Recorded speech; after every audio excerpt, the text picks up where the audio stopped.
The American dream is dead.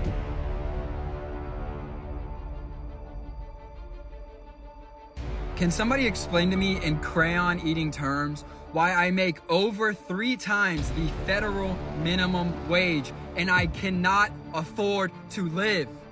And I do not want to hear the pull yourself up from your bootstraps, work 90 hours a week. That's not the goal, guys! That's not! That should not be our standard!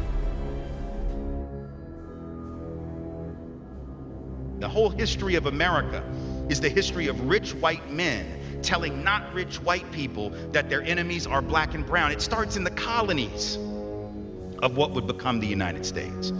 Let's remember, during the colonial period, mid-1600s, there was no such thing as white people. I know some people who are now called white find that shocking, right? Because they think whiteness is real, right? But whiteness was created. Europeans didn't call themselves white.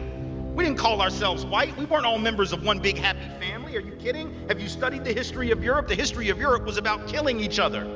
That's what we did in Europe. We just killed each other before we figured out there were other people to kill. We just killed each other. We are all getting scammed so bad. It's almost comical. People don't see this.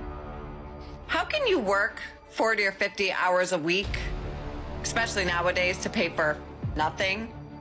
So figure 200 hours a month, you give your life to a corporation, and then halfway through the month, you're struggling to get to payday.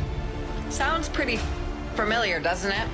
We're giving our lives away for nothing. It is a scam. We're losing more by going to work than staying our asses home. All a big scam. It's called the American dream because you have to be asleep to believe it.